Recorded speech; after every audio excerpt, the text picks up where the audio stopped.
Welcome to Ladies in Production podcast, where we talk about animation and VFX production through the female lens. On this week's podcast, we're pulling an old episode out of our vault to talk about technology. Stay tuned. Thanks. Are you wearing a kimono? Me? It's like No, it's just a short It sweater. looks like a 90s sweater. yeah, it looks just like Blossom would wear. Yeah. I love the color. Mm-hmm. Why? Because there's blossoms on it? Oh. She like love the sticky. They have What little- is this called? Daisies. But isn't there like a No, name daisies. when they were on like VW buses, like Ricky Ticky Stickies or? Ricky Ticky Stickies? What are you talking about? There is. I'm gonna look it up. There is a name for those like daisy. Let me look it up. Daisy stickers. I didn't even know. Blossom just wore a lot of hats with Yeah, the flowers little on them. bucket hats. Ricky I Ticky definitely had one of stickers. those when I was a kid with a. My mom found this velvet black one, and she sewn a like rose on there, this pink rose on there. That's so cute. It's like beginning this of your hats. Big, yeah, I guess so. My mom definitely pushed the hat thing on me. What the fuck is this? Mm. Oh, Jesus. I told you guys, right? On Etsy, they have forums where you can request things if people want to make them. And Oh, like a blossom hat? Oh, really? what they wanted to do is actually, somebody like requested that someone sew hats for their guinea pigs because their guinea pigs are named Tia and Tamara. Oh my god! Oh my gosh! Wait, was it Mariel who requested those? No, but I wish it was. Look, whoever that was a beautiful Oh. dreamer, and I want to see those little hats on those little. Oh guinea my pigs. gosh, we gotta find a picture of that somewhere. Yes. So I looked It's it up, shit. and the closest thing I could find is Crazy Daisy, which I don't think it is. So I'm gonna do a deeper dive, and I'll let you know. I'll let you Okay. know what it's Crazy called. Daisy. Crazy Who's Daisy. hosting today? Is it Becca? The Crazy Daisy. I'm hosting. The Crazy Daisy is Crazy Daisy hosting herself. today. My, hello. my Get ready. first email was For your Crazy DJ Daisy. Yeah, Crazy Daisy. Yeah, what would your DJ name be? Let's start off with that. No, I'm just kidding. Horny Norn. Horny Norny. Okay. Mhm. Crystal, DJ what's your Savage. DJ? What was it? Savage, Yep. My name is Savage. Crystal. Crystal. Stall. What's I like Mare? that. Mare? It's like Aquafina. I don't know. Mare Bear? DJ Bever. Bever, that's cute. Becca, what's yours? Ariel, Mariel. Didn't we say the Ariola. Daisy? What did we just say? Oh, The you're Daisy. Crazy Daisy? Crazy Crazy Daisy. Daisy. And Daisy. Ray, what are you? Well, Ray I was- Tay? I was Ray? saying, I don't know. my first screen name was Razy Daisy, Ray. and I also had The Way O Ray. I'm just The I'm Way just O popping. Ray. I was even oh my god, Kimono Princess. That might need to be mine. That was a temporary one. Oh, that's I think cute. you should be Ray Charles. I Ray think. Charles. DJ Ray Charles in the house. And then Savanna. Wait, did we say Savage. what Savannah DJ was? Savage. It's on my license plate. Oh, I'm Savage. Stupid. Which is also Also- why I thought you were intimidating at first. It's like, also you my guys. Twitter handle is DJ Savage, and the amount of people who added me to like up and coming DJ lists on Twitter Oh my is God. insane. They'll just be like, Amazing. add me to like these Because of groups your of name. people, and I'm just like, what the fuck? By the way, Savannah, I realized that I bought my Harry Potter Deathly Hallows hat because I copied you. I lost my hat. Oh no, I didn't steal I it. know. Oh, No, is I there remember a you sign saw it. on it. You told Yeah. us. Yeah, I rode in your car to look at Blur t-shirts or Maybe something. it's in my car. It was in your car, and I was like, what is this? And it was like a Deathly Hallows hat, and then I went out and copied you, and like, people, I wear it all the time, and people always say, oh, you're a Harry Potter fan, and Crystal, anyways, like, I got that idea from you. Kristen You died won't go for to a it. club and get your... Crystal's Shake face. your... you don't She's like, randomly "Are you break down in a serious?" dance. Is it because you don't like dancing, or That's part of it. is it because you don't know how to dance? You Yeah, don't all need you have to know do how is to shake your dance. butt. That's the whole Shake fun. your butt to the I'm beat. not just That's all you gonna gotta do. shake my Oh my butt God, this randomly. this this. Also, this conversation right now is hilarious. yeah, it's Woo, really, it's Savannah, really linked to, woo! our topic Or at hand, pretend which like- is technology. I know, Pretend right? like you're skiing. I know. Talk about di- the Shaking- technological shaking her- advances of twerking. Crystal's trying Yes, to make okay, things how do we work break that for down? girls. All right, I guess that's centrifugal force. What's up? Centrifugal force. Correct. Crystal, when we're all together, we're going to a club. I'm wearing So let's Ariola. What? And you can I go want- with Oh my Mariel. gosh. I want to go dancing Norn, so we bad. can go to West Hollywood. If it's still around. Oh my God. West Hollywood Yes. is where you get drinks spilled on you and stepped all over. I And do groped. not like going dancing. That's why you wear waterproof clothes. I guess you have to wear, like freaking rain boots I just and wear a Doc Martens raincoat. and clothes you don't care about that are cute. There you Yes. go. Okay, we're going Savannah. Just you two. Enjoy. So let's talk about technology on that note. That's like a perfect segue, right? Mhm.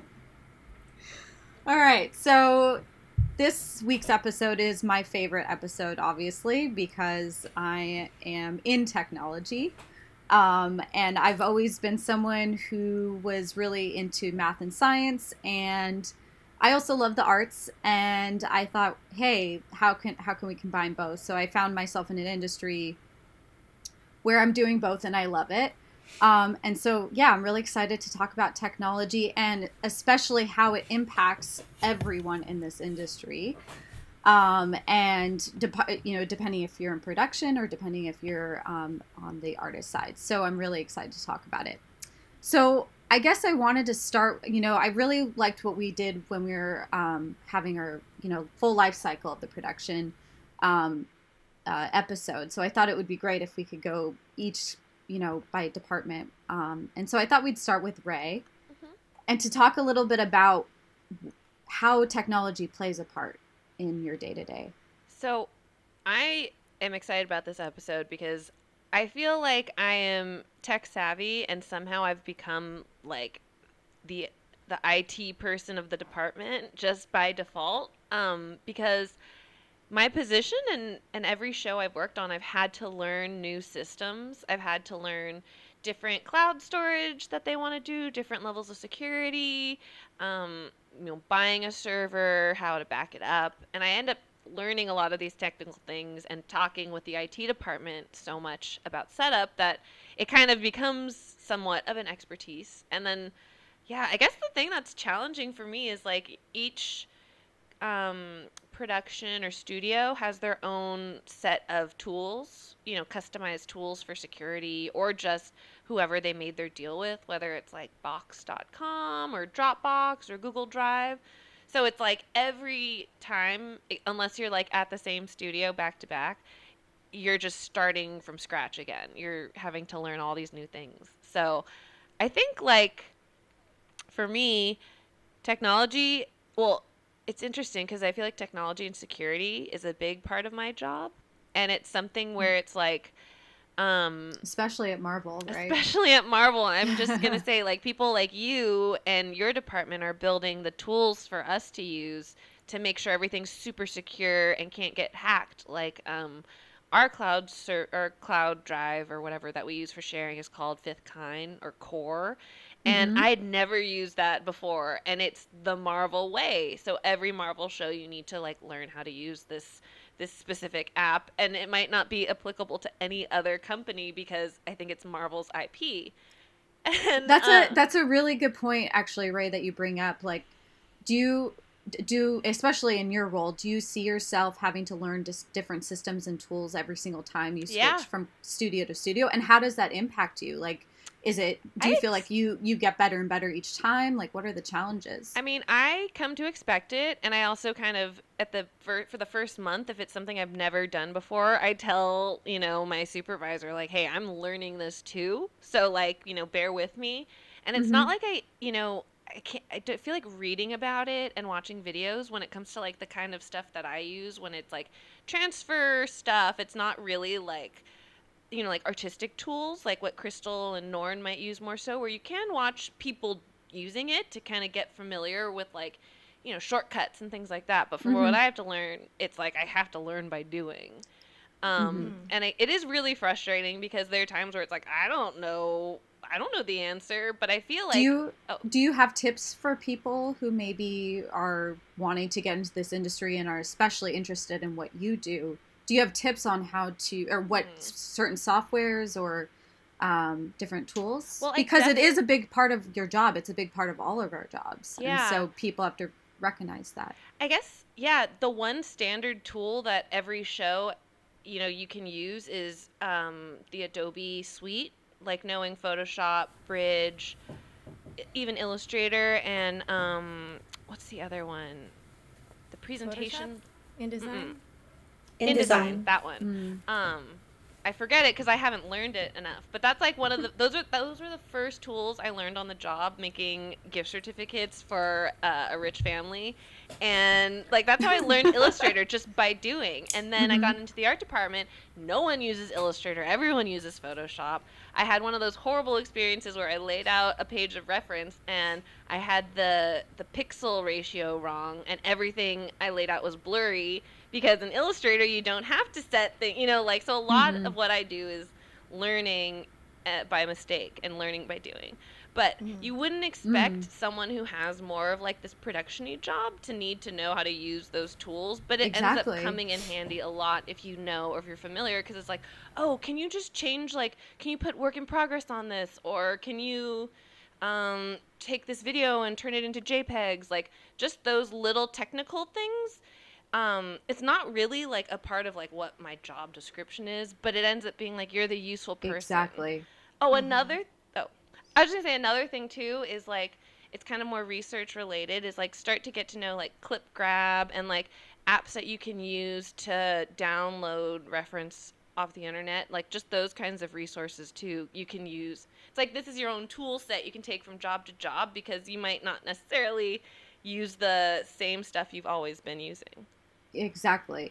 And I, to your point earlier, I saw Mariel like nodding her head like very heavily in agreement that even though the software and tools aren't in your job description, it is very much your day-to-day everything. Not only knowing how to use your I guess way of organizing production information, but you need to know how artists are using their tools too. And so you can put in requests and make sure that they're getting the things that they need. That's been like this week where we've had to ask set designers to export their geometry and their models in so many different formats for different people. Like we need to have DWGs for the lighting programmer and OBJs for VFX, and then SketchUp for storyboards, like where you have to be familiar with what these mean. You might not be able to open them because some asset managers do have like Maya and whatever different things so they can open the stuff up. But Rhino. You have to be versatile in all these areas.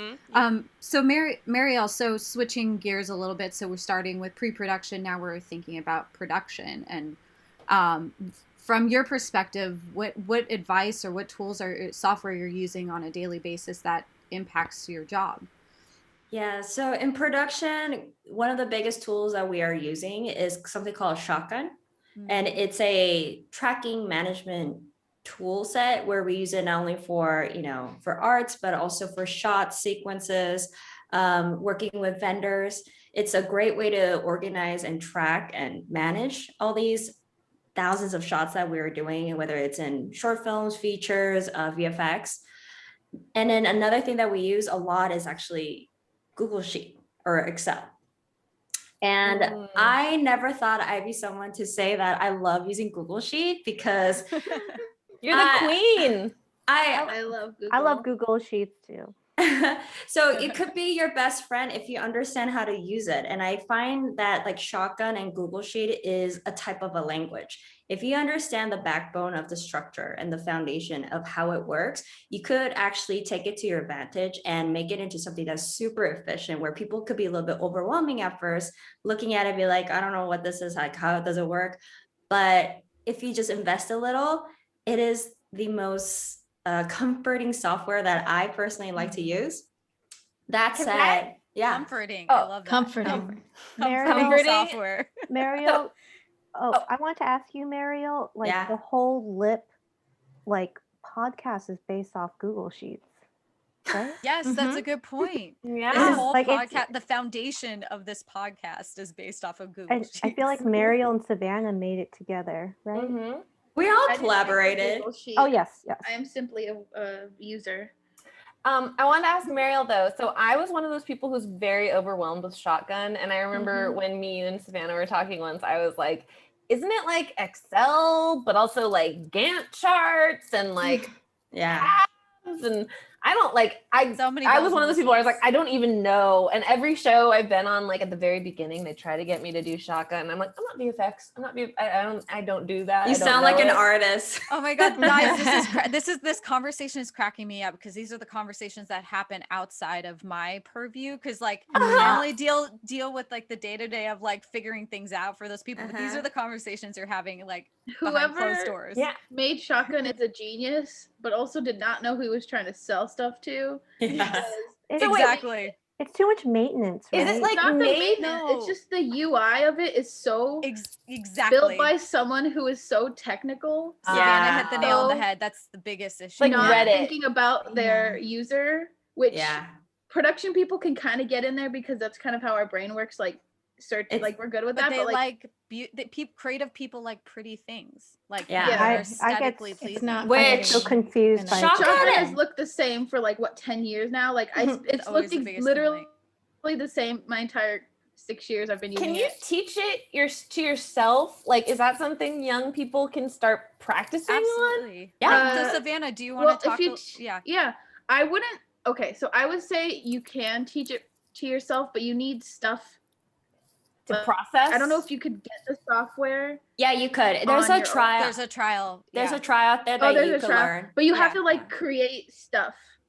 You have to create There's stuff lots in it of to YouTube. actually be able What to I will use say, it. because I've been like having to administer it lately and learning a lot more about it. There's tons of YouTube videos on it for all ranges of users, and it's pretty like, so I would say just in general for any technology that we're discussing, there's so many tutorials and stuff on YouTube. Yeah. But, And I taught myself. I kind of taught myself shotgun with people like showing me how to do it, but I think I also lied that I knew how to use shotgun before I got my first job because I was like, I'll figure it out. It's fine. But And I mean, that's I meant something you can always do. Yeah. You can always I figure it out as you go. myself. And then, well, when I left my first job, I was the person who was the admin for all of Shotgun for the studio. So it went from lying about knowing how to use it on my resume to actually being the person who was like god of like shotguns are.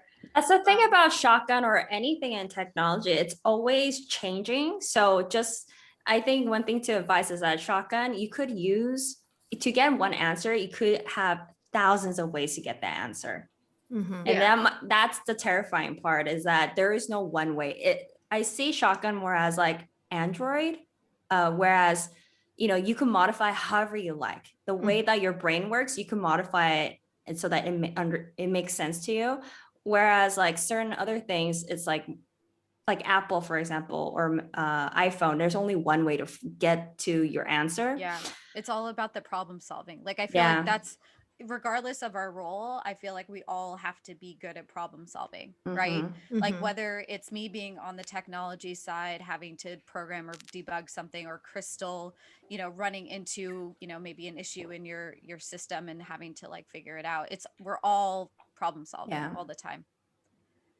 Yeah. So Savanna, you were talking a little bit about shotgun, but are there any other tools in production that you found yourself using aside from Google Sheets? That's clearly Mariel's. Yeah, favorite. I use Google Sheets a lot. I use Excel. I've been using Photoshop as well, which was a new skill that I had to learn when I started my job. That was horrifying because I hadn't used Excel since Photoshop since I was like 12. Because I do not have the patience to try to figure out how it works. I just get so angry. And like my brain does not work how Photoshop works. I just don't understand it. But I use that. And then like there's some random like tools that we use at DreamWorks that I use as well. But right now my job isn't really like tool heavy. But I did have the pleasure of teaching software developers how to use a software yesterday. And that was the worst 30 minutes of my entire life. I am so sorry, Savanna. I can only apologize for myself, but that's rough. They were great and they were so funny, but I was so stressed out. Like, and they're like, why did they design it like this? This is so dumb. This is not user friendly. Or they're all like cackling in the corner. Oh, now that we're working from home, there are so many other tools that we are using, like something called HPRGS, which is HPRG, like a remote desktop or VPN.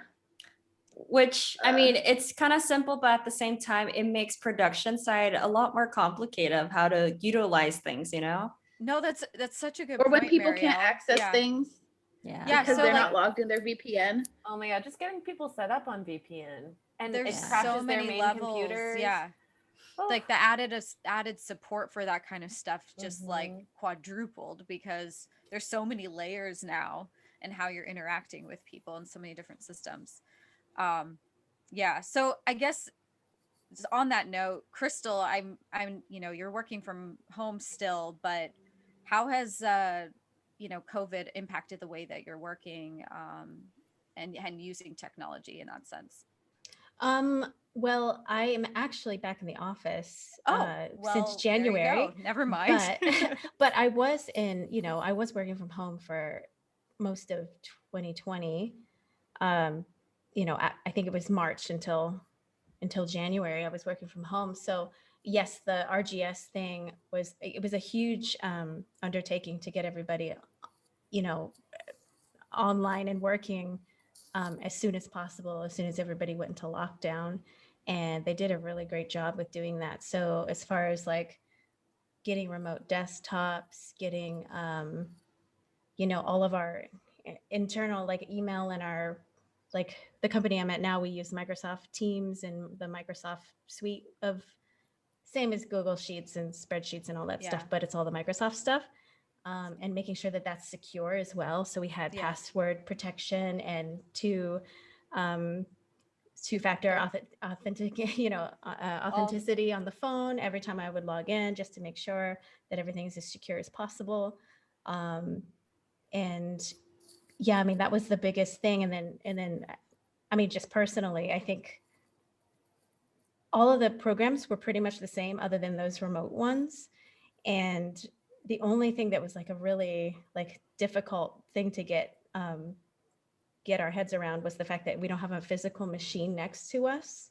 So if we needed to restart it or something, it was a whole thing. They came up with some solutions that we could run a shell outside and another app to like reboot it, but then you have to wait. But there's all these extra things. Yeah. Wait, Yeah. can I What's I the just want to make sure shell? I understand. Is it like you were using your home computer, but you were remoting into your computer at the office, and you were using the software on your office computer through like the internet connection at your house? Yes. So, so that's why you have fiber, or like, because I'm just like, what if you don't have internet that fast? Because like my VPN is so slow. I have like 200 plus gigabytes, whatever upload speed, but like still my VPN, like copying stuff is so slow compared to doing it in the office. Exactly. And it slows down my workflow and everything. But I'm just like, I can't imagine Krystal using these heavy apps on a remote desktop. But it's only video card dependent and internet speed dependent, right? So it's the video card on like both machines, on your computer at home and the computer machine at over work. there, because the computer here is just showing the images. It's not processing anything. It's only internet. Don't understand. Now, can you imagine that in production, it is our responsibility to show things to directors, right? And so a lot of the times when we're reviewing with the directors is production side, that's sharing the screen, providing all the files, driving the materials. And can you imagine if our internet is not working, then we don't have that review? Like it's much terrible pressure on that. And we don't have that kind of system set up, or, I mean, we never thought we would do that. So we have like very low maintenance like internet and they service. don't give us the best computers because we're production teams. That's right, true, and we don't need it. But there is a little bit of sympathy from everybody understanding that this is the case. I remember like even on the client side there would be a lot more bandwidth or a lot more room. It still feels it doesn't feel good though. It still feels like stressful and overwhelming. It adds extra, and nobody actually feels like that, but you just feel bad. But you have to remember, it's just technology, and we're all doing the best we can with it. We're making the fact that we can be so productive even during this time has proven that this industry does not need to be in a space, like a physical space It with is overhead. pretty insane. Really Art don't. departments would hate to hear you say that, because that was something a lot of art directors were really worried about. Like, hey, if the success of a remote office works, are they not going to ever pay for us to have offices and be in person? Because it's more about the being in person. Well, like and in the letting art things out. department, at least I feel, we don't use Slack. I mean, I've heard of other art departments that are starting to now, with like a lot of That's remote why you workers. didn't respond to my message. Oh, sorry, I don't even turn it on. I don't even turn on my Slack. I tried messaging Ray at work on Slack, and I was like, well, I guess she just never. Yeah, I never turned it on because honestly, there's only one other asset manager I know who usually talks to me on that. But it's like he has my phone number too, so if he has to get a hold of me, there's another way, But anyways, Yeah. And like a lot of art departments were worried because they're like, there's so much collaboration that you can do in person, just talking. Information is easier to spread in person in an office. And also just like getting feedback to people, and they were just worried, like, hey, like Krystal said, if we're all working so well remotely, like is our offices going to go away? But you know what? I don't think they will, at least for certain departments and certain You can't things. replace that in-person connection. Funny that you say the art department wants to stay in person, because at least on my team at work, they don't want to go back. Well, the artists they are like being I don't love wanna to go back. stay home. Artists but would love to all stay the art home. directors and everyone want to be there. Yeah. All of the All the I would people love who to need go to back. be in meetings, they want to go Yeah. back. I would love to be back. Me think. too. Yeah. I don't know how I feel. Yeah. It's So gonna be tricky. so crazy. I like freedom. Yeah. So I like going to Target at lunch. You can still do it when you go back to work, right? True that. You can walk with me. I'll walk with you. So Krystal, we were talking about how COVID played a barrier with technology, but could you tell us a little bit more about the software and tools that you use on a day-to-day, how you use them to make the art we see on the big screen? Tell us a little bit about that. So fortunately and unfortunately, I can tell you a lot about a lot of programs, because my department specifically uses so many different programs. We have our proprietary software, of course, like how we publish things, how we get things to our farm, our how we get farm. A render farm. It's when you send, like, for example, frames to be rendered on like a how do we say, like a fleet of machines in another place, like their processing power, it's not being used by anything else, and all of it is 100% only there for helping you process those frames. So it gets things out of your local machine, and with the processing power of hundreds of machines, and then it comes back to you that much faster.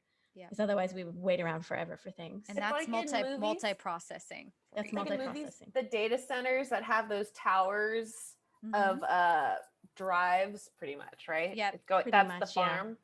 Yeah. That's the farm. Yeah, it's just a bunch of computers, just a bunch of faceless computers running. So we have, my department specifically, we use Maya, we use ZBrush, we use SciSlice, we use Mudbox, maybe. I know, we're like, we use SciSlice is old school.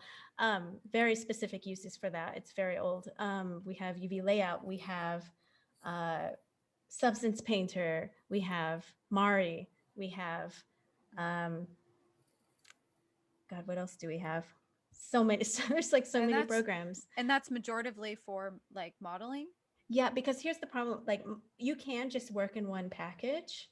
I mean, and we have Blender, and we have GIMP, and we have Krita, because they don't want to pay for Adobe licenses for everybody, but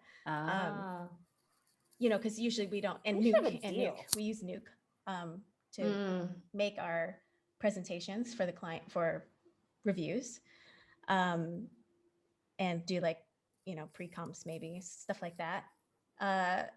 The reason why we have so many programs, because we're the modeling team, right? So the models, we need to sell the thing on its own, and there's a lot of software packages that do like one or two things really well, and you have to put all that together to present to the client or the visual effects supervisor to sell that this model is going to be great down the line. So once we can actually package that model up, if it's approved, send it down the pipeline and someone can rig it, someone can animate it, someone can texture it, light it, render it. But that they can use their own suite of softwares at that time, but we have to just like really sell the look of something right away. Whereas they already get that thing that's been approved and then they can animate it or And light it, that's render it. usually referred to as like part of the pipeline, right? Like Yes. everything is and all the phases that we're talking about in production, when you hear like pipeline department or pipeline tools, that means various phases of that pipeline and how they all connect together. Mm-hmm. Something Stoll was saying was reminding me of technology that's changing in the art department right now is as we're moving more towards VR, set designers and illustrators have been starting to use Unreal, and they've been starting to right. do Yeah. virtual reviews. So similar to Krystal, it's kind of like we're trying to sell an idea to the director, producers, head of Marvel, etc., where they have to put on a VR mask and walk through some of our sets. And it's That's interesting. really cool. Yeah, it's cool, but what's funny is it creates a different problem when it comes to exporting files out of Unreal for all of these other different types of software. It's like, and then it was interesting when I worked on Call of the Wild, the first round before we got shut down and it opened back up, and then they finished it and the movie came out. But when we're working on that was the first time I was near Unreal at all. And that was a whole different, using Perforce, a different publishing material. We were trying when to you're use dealing with gaming material. material. So they brought in a bunch of gaming guys who knew Unreal really well to kind of start to, I think this was end of 2018, beginning of 2019. So they brought gaming guys in who knew Unreal really well, and they even taught it to me because they thought, hey, as an asset manager, can you make us a virtual prop house with basically all of the different assets we bought on basically what I made, it was a big room, a big store? sky room. Yeah, a big store. And I made platforms and I had all of the different assets with little labels on them so you could visually see what we have, That's so cute. what we've purchased. Yeah. So Now, in your opinion, is that cute or is that a waste of your time?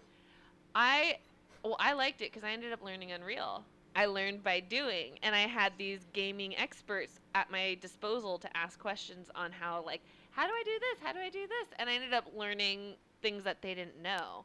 Sure, And the learning part, but what about if you're thinking about in terms of the actual production costs, is it worth it? No. Basically, I didn't have anything to do, so they were like, it seems like hey, a fun waste of time. It's the activity that you would enjoy doing. Okay, I think I've told you guys this. I'm the kind of person where if I don't have anything to do, it makes me nervous. And this was before I kind of became okay with not always being busy and being just I'm available if you need me. I was always asking for things to do. So I asked, I was like, hey, is there anything I could do? And they're like, why don't you learn Unreal? And it could be a really useful tool. And the artists loved it. But I was like, I'm only doing this because I don't have to do anything else right now. This is benefiting me more than, yeah. Well, that's one thing too, is you start to kind of understand their problems or why things will take longer. Yeah, it's getting inside the process a little more. We were talking about Unreal with a team of mine that I was working with, and they were talking about the structure, how different it is. And the way that they were saying it, I was like, so it's like Premiere Pro. And they're like, exactly. I'm like, this all makes sense to me now because I don't get to work on it. And you can probably jump right in and see it and understand, if you ever need learning those. It helps because I think, I don't know, Krystal, you tell me, when we understand a little bit more of the software that you guys are using and communicating with you guys, and it hits you guys, oh, a little bit about what we're using. I feel like it builds some kind of different relationship with them. It does. It really helps. I think there is a difference though between, and it's it's great to know.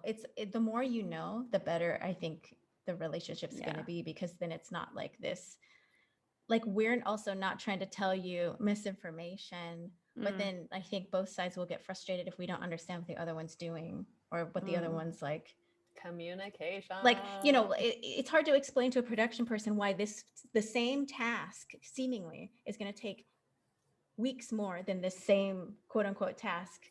You know, like for example, UVing an entire car versus UVing an entire creature that's 500 feet tall. A creature that's 500 feet tall is so exponentially easier to UV than an entire car. And it's like, well, why? It's really hard to explain because there's like 10 million pieces that have to be UV'd really nicely. And, you know, with a creature, it's like one big skin that's just broken up. You just have to manage that one big skin, or if there's like horns and nails and stuff. But like, it's such a different thing. And so when we bid, it's kind of really confusing. And if you know a little bit more about it, it's really helpful for that communication to work. I think the most I've ever learned was I was tasked with learning how to take something to create an asset in Maya, and then 3D. I don't 3D know. Max. 3D Max, yeah. They had me model something, they had me animate it, they had me UV it, they had me rig it, and I never actually finished doing it, but it was so fucking annoying. Like all the tools break, everything takes too long. Even being in production, you need to know these things. Like I made a house and it was so hard. And I was like, I don't know how I made like this stupid little house, and I was like, I don't know how you make these fucking dragons. Like I can't even make this house. Well, and I was like, this is so it's what you said, Savanna. It's like your brain doesn't work like the way Photoshop wants you to. And I bet Norn and I were like, my brain works exactly like Photoshop wants us to. It's just a completely different way of coming at a learning problem. how to do it was just like, right, Norn? I'm glad that you tried it, Savanna, because there are, producers at where I work who don't understand how long it takes to design something. And I'll be like, you try to design it. You take a moment and try to do it. And it's hard. I don't it's so hard. And like I think part of the job that we have to do is to be like that person, like doesn't really take that long, but then there's a point where you're just being like a dick about it, and you're not actually considering like it might actually take the artist like 20 or to 30 minutes to just open the file because things are so big. And I don't think people actually like think about that stuff, because like it might just be moving two things around and then sending it down to the next department, but how long does it actually take to open or use the file? Yeah. And what if that file crashes? And what if that file, like, I don't know, something's terrible happens that we don't know. And then like something that's beyond our control happens with the tool itself, or the network goes down. And like, if you're cutting there's all on the backbone of all on the backbone of technology. They're all playing together. So like we keep hearing this consistent theme through all of our different departments are all based on technology in some way or another. Norn, I was also curious how technology plays into your day, because you're a creative director, and I feel like it might be partially what Savanna and Mariel are used to, maybe combined with, some of the experiences that Krystal has, because you're doing art and kind of the management of that, right? I'm a complete technophobe. I was like the last person to get a smartphone. And I remember when somebody got an iPhone, that he predicted everybody's going to have one of these. I'm like, no. I was one of them too. I was like, nah. But Photoshop, use Photoshop every day. The Adobe suite is my friend. Just happy it's there. Photoshop, comforting. It's comforting. Photoshop, Illustrator, and After Effects pretty much use every day, and InDesign especially. And if anybody wants to learn it, I will teach it to you. I did teach it to my students at Otis. Wait, are you talking to the listeners or no, you guys? Yeah. Okay. To all of our listeners. Norn is teaching free classes, everyone. No, advertisement. Otis certified. Well, that's like what Becca was saying, is it's all on the internet. Like I think when my doctor takes down my symptoms, that doctor's going to her office and looking up my symptoms on WebMD. Oh, Norn, no. Seriously, that's what she's doing. And then I guarantee you they are. I guarantee you. And so I'm doing the same thing. I'm like, oh yeah, I can do that, and then I can look it up on YouTube. Like, how do you do that? God, you're so funny. That's what I actually have to do half the time too. When people are like, "Hey, I can't figure this out." I mean, Savanna even does it for us on the podcast. You just like Google it. Google how the problem solved. Like that's the best. That some people don't even have the time to do. I think the biggest skill I could teach anybody. You're fine. You're fine now. Oh, you're Fine good now. now. Go ahead, Am I Sam. back? Uh, It's so dumb. Every time it says internet is unstable, I come back. Oh gosh, you're frozen. No. You're frozen. But I mean, technology is important, but if you go into Savannah's frozen, but if you are in the like if you're on the artist side, and by the way, like people go into graphic design because what Krystal does is too hard. Graphic design is easier. But Krystal's In like, one what? sense, so what's easier? Because Because you use it's 2D instead of 3D. I feel like it's just people's brains are programmed It's just differently, different. There's right? Like some people understand There's 3D. more art. There's so much craftsmanship that goes into what Krystal does, and I'm more I don't have as much of the craftsmanship, to be honest. I'm more like coming up with ideas and stuff like that.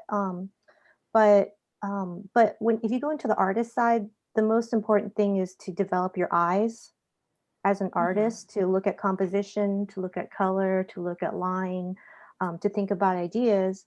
And then you have this huge toolbox that's technology. Like you have Photoshop, you have like I need to constantly expand my toolbox. Like I should be learning Cinema 4D and all those things.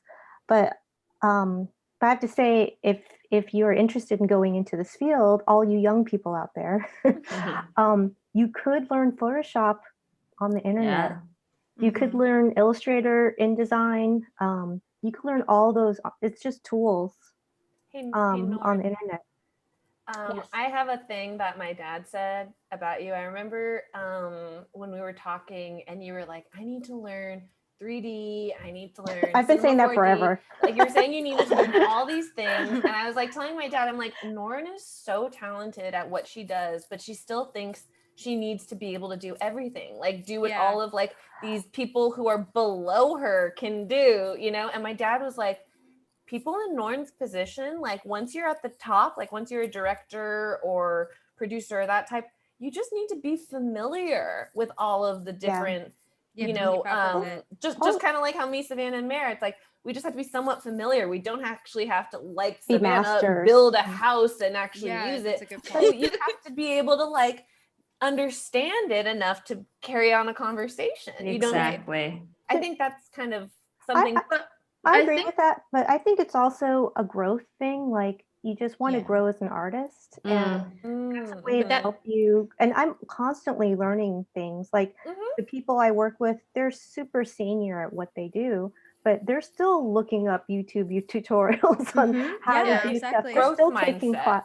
Exactly, they're still taking classes. I've also seen people who haven't kind of kept up with stuff, and then they just seem to be so out of touch with the struggle, like of their artists. That's true too. You don't want to be that person. A lot of a supervisor or like a director in like Norn's kind of role is to help guide their artist with like the knowledge of the tools that they have. And if I don't know what they're doing, I sound like an idiot, to be honest. Yeah, and then you just don't feel like you're someone they can go to if they need help. Yeah. I haven't had that. I've just seen other people. And like I've seen artists like that. It does help you give direction too when you know you can pin, because like Becca was saying, it's all about problem solving.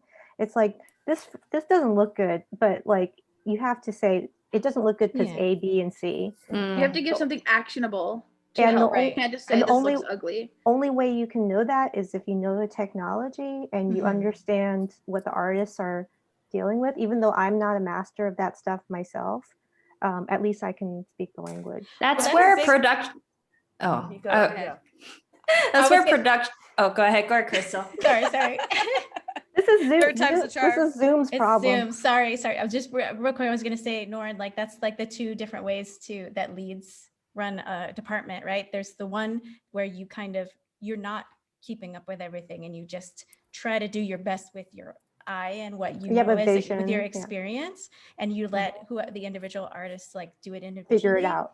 Personally, I like to work with leads, and when I am a lead, I like to be as informed as possible, and I would like to assign tasks that I can also do myself. That's a good point. By the way, the other thing that you learn is anybody have you guys heard that 40,000 hours to master 10,000. 40,000 10,000 hours to master something? Quadrupled it. Oh, yeah. Quadrupled I've heard it. about that. That's why you're Um, so talented. Well, that's Photoshop. Like Mhm. you have to be on it for 10,000 hours to feel comfortable. And definitely Krystal and I, I'm sure, have logged more than 40,000 hours on it, but it's not something that happens right away.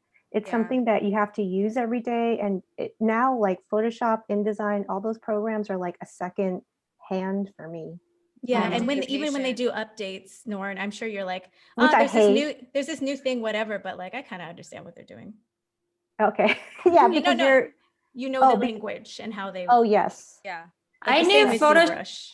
Yeah, I knew Photoshop since middle school, but I haven't used it the way you guys have done. So I only know maybe like 2%. So every time it gets upgraded, I'm like, I only know what I know. Imagine using it for 8 hours a day, you know, for 10 years. Yeah. I mean, that's kind Norn, of like do you find yourself going on Google a lot, or how do you find out how to improve your skills? Are you going on Google? Are you using YouTube? Like, what are YouTube. other YouTube, all YouTube. Well, so tutorials yeah. of people on there. I'm on Google. I mean, I'm on Pinterest all the time looking for reference. Oh, yeah, inspiration too, probably. Yep. Yeah. And Do you use and, Flickr too? you know, I don't use Flickr. You as much. should. You should Oh, okay. use Flickr and Getty Images. This is all my research This is what you help, use. but I don't really love Pinterest because you can't control the image size of the reference. Or at least I haven't figured that out yet. It's more like motion graphic design stuff though on Pinterest, and not so Oh. much like I'm not really looking for necessarily photographic imagery. I'm looking for more art imagery. And Pinterest, for whatever weird reason, has an amazing amount of motion graphics design stuff. That's because awesome. designers I never are would have using thought it. of that. So everybody, that's exactly why. all graphic designers use Pinterest. They just make a what's that called? Board. Not just for your interior design. You can use Pinterest for if you want to be a creative director. Well, it's funny. Someone complimented my outfit one day, and they were like, "Oh, that's so cute." I'm like, "Yeah, I got the idea from Pinterest," and the guy was like, "You look up Pinterest for your wardrobe?" Like I was being really stupid or something.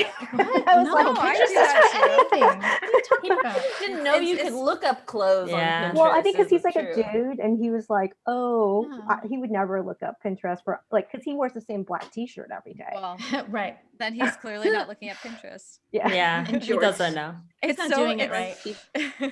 It's been so fascinating hearing about how all of you use technology because, like I was saying before, I'm always on the other side of it. So like there's all this different type of chatter and perspective and frustrations, and I don't get to hear that or experience it from the user side. So it's really pretty fascinating to kind of hear that perspective. I usually only get the end of like, oh, this is terrible, or I need you to make this better, or this is terrible. Becca, I gotta say, be a little dramatic. How about like, no, do you ever get like, this is prop working well? for a technology team. Like I have math prop for technology team. They're angels. I'm working with them 24/7, and I'm just like, how are you keeping up with all these requests? I'd say it takes a special type of personality. There's been a lot of, what were you gonna say, Ray? I was just gonna say, you're so right. It takes a certain personality because people always say with IT, you know you're doing a good job when you don't hear anything. Yeah. No news which is news. Sucks. It's like the slogan we always always say. Like, hey, everything's working, thank you. But you only hear when there's problems. Yeah. And I think, it's fascinating if you sit and stop and talk to someone on the production side. Everyone always has wonderful things to say about it. But I think we're just going and moving, and you're just expecting that constant support and technology to be afloat all the time because you're using it all the time. Like that, like what we're talking about is and it's always upgrading. Yeah, exactly. So it's I just wanted to say it's just been fascinating hearing it from the other perspective.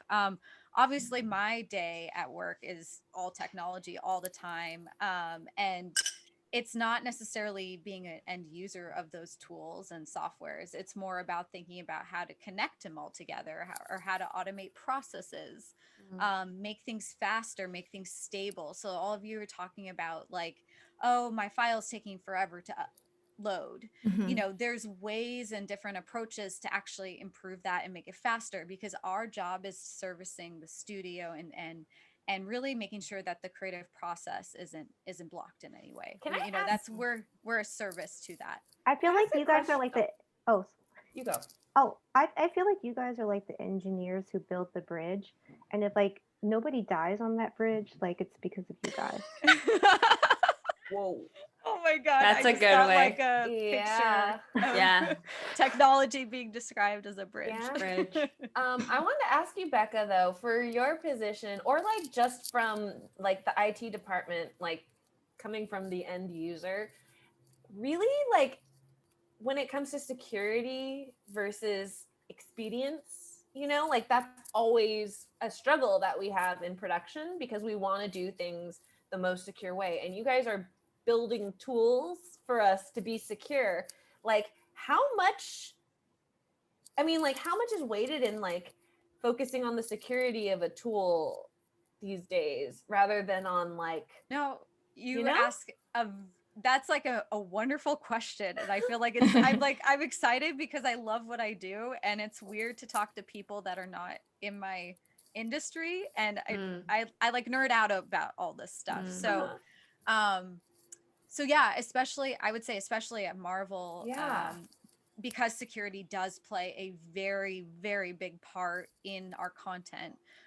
Everywhere else I had worked there was security put in place, various protocols or whatnot, but not to the level that I'm up against being at a large corporate company, and their IP is so important to them. So like before it kind of wasn't really even in the mindset, Not and as now m- it's like It's focal. a total polar opposite. It was, to be honest, when I first got in, it was a little bit of like shell shock how much was in place, but I've actually gotten used to it, and it's actually very important to me now. Like I feel like I have an ownership to say, or it's my responsibility to say, we are going to preserve this content. Like I feel like protectors of it is in a weird way. You know, So I totally know what you mean. yeah, and so every time, you know, when you're asking me like how does security play into the actual making of a system, it makes it a lot harder. I mean, it makes it a lot more complicated, complex. There's so many extra layers and things we have to think about with security, because not just any solution will work. It has to be something well thought out to match all these. But that's like the first thing. That's like the first 100%. stop for you guys. Yeah, it's always a big discussion, and Yeah. can sometimes take a while to get things off the ground, because there's a lot that you have to consider. Because we want to protect all of you. It sounds weird, but it's like protect you, protect your IP, and all that kind of stuff from being on this, on the client side now. Well, it's crazy because so when I worked on the Avatar sequels, I felt like that level of responsibility for protecting the IP, just because of the way they trained me there. They're just like, none of this can get out. You can't, like the IT guys were just always talking so much about security. And I'm really glad that was my first job, because I went into every job with that like fear of security. Let me always double check, and it's going to take longer because it's going to be secure. We just have to be patient. Like just exactly, because it's like a different mentality. A lot of people are just like, I need it however I can, give it to me now. And it's like, I'm sorry, I don't want to break the rules, especially on this multi-million-dollar movie for a billion-dollar company. Yeah, we love this industry. I mean, and I think like we're all very passionate people. I don't want to speak for all of you, but the reason why we're still in this industry is because we love it. And so everything for us is about, protecting and making sure that we're creating this successful product. Yeah, and technology plays such a huge part in that. Here's a question then. You know those leak news that come around? Like Sometimes stuff leaks out of the studio. Yeah. Do you know any insight on that, of like how that happens, or are you guys part of that conversation? So, adjacently. So at least because I'm being at Disney, it's a large corporation, and so there's different areas that focus on different things there. So I'm primarily in the support of making sure the feature or that the show gets out on time. Like, we are the support of production and the creatives. There's a whole other set of team and engineers, like whole structure of different people that are only focused on security. And so I don't have as much visibility into like the day-to-day of how that works, but they have protocols and so many technology, firewalls in place and different ways of tracking data coming in and out of the studio, tracking stuff on the internet. There's ways of monitoring that. So that team is responsible for tracking and kind of following up on that. I just don't understand sorry, I was just going to say, I don't understand like people who I know that it's like outside too. It's not necessarily like you're concerned from vendors or interior, like the actual vendor itself. Sometimes it's outside, like fishing and stuff like that. Right. But I remember when I was on like X-Men Origins Wolverine, they forced us to like not have cell phones. They locked all of our USBs all of a sudden. Like, we had a bunch of like a security lockdown, but it wasn't even us that did it. It was someone in Fox. And by the way, I wanted to shout out to one of our listeners. Yeah. It's an older male who's listening, and I think it's just so sweet. A male. Oh. So he's my son's best friend's dad. His name is Mike Dobbs, and he said he listened to this one episode where someone said, maybe it was me, like, you can say no if you're overwhelmed. And he told his wife, who's my like really good girlfriend, you can say no. That's so sweet. So it's That is so sweet. Very, very sweet. Changing lives one no at a time. Yeah, that doesn't have to be redacted, right? No.